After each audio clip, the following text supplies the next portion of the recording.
Hey guys, I'm Voylin and welcome to this mini class for learning Japanese.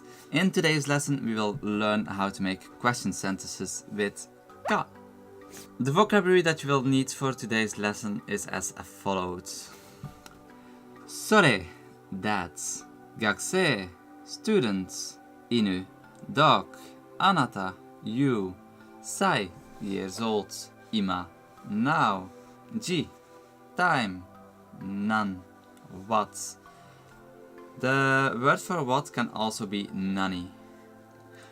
To ask a question in Japanese, you simply add ka at the end of your verb. Your verb comes last, so the ka is mostly at the end of the sentence. In the previous lesson, you saw how to make short sentences without any kind of particle.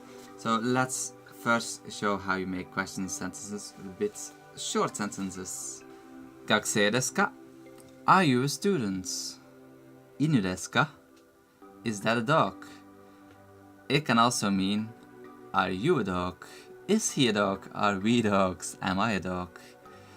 Like in the previous lesson I talked about, if you don't have a topic marker, the sentence can mean anything. You just have to listen carefully to the context. Like if someone is talking about something that he has seen and he says inu desu ka, then it's mostly about the thing that he saw, asking if that's a dog.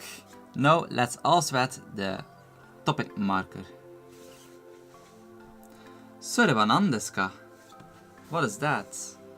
Anata wa inu desu ka? Are you a dog? Anata wa nansai desu ka? How old are you? Ima nanji desu ka? What is the time now? Notice that ima doesn't have wa in front of it. There are a couple of exceptions which don't need a particle after it, but we will go more into that in a later lesson. And do you also see nansai and nanji? That's because years old sai and time ji are considered counters, so nan can be attached straight to them without having any particle behind them. The last thing that you should remember is that you don't add a question mark at the end of a sentence when you ask a question. That's because the ka is kind of a question marker on its own, so you just add a dot at the end of the sentence.